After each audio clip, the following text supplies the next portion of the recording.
আজ ভাবতে খুবই অবাক লাগছে।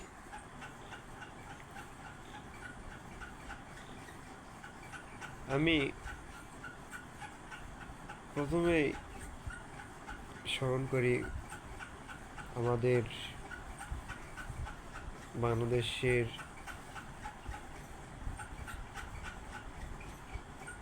1971 সালে যে সকল ভাইয়েরা শহীদ হয়েছেন,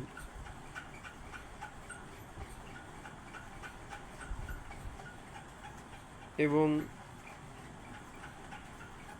এই পাকিস্তানি ভারতীয় কিছু দালাল, কিছু খনি চক্র, কিছু মাফিয়া চক্র আমাদের দেশে ছিল, তা হয়তো বুঝতে পারেনি। গত 15 বছর যাবৎ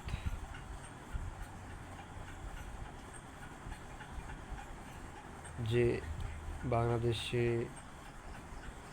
অন্যায়, অত্যাচার, গুম, খুন, আসলে এটা একজন, হয়তো অনেকে মনে করবেন যে আমি একটা পলিটিক্স বা একটা দলের সাথে জড়িত দেখে এইগুলি কথা বলেছি। আসলে তা না।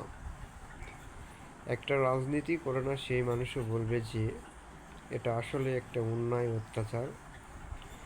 মানে এদেরকে, এদের বিরুদ্ধে যাই কথা বলুক বা লেখালেখি করুক, এই যে আমি আজকে বলেছি, হয়তো আমার কি করবে জানি না, যাই করে করুক, হায়াত মুত বলা যাচ্ছে না। তো গত 15 বছর যাবৎ আমাদের দেশে, বিশ্বাস করেন, আমি এখন মন খুলে কথা বলতে পারছি, একটা নিঃশ্বাস নিতে পারছি।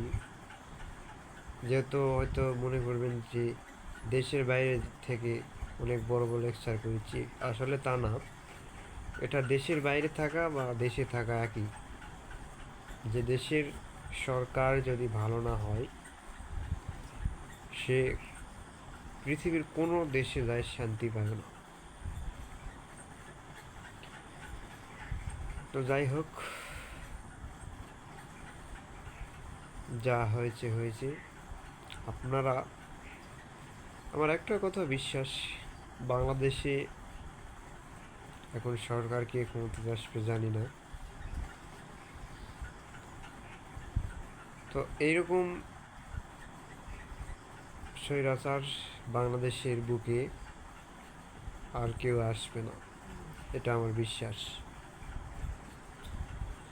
তো যাই হোক, সবাই ভালো থাকবেন। আর একটা কথা মনে রাখবেন, জামাত, বিএনপি, আওয়ামী লীগের সাথে তুলনা করলে হয় না। আওয়ামী লীগ, এদেরকে মানুষ বললে তো বলা ঠিকই হবে না। ওকে, সবাই ভালো থাকবেন।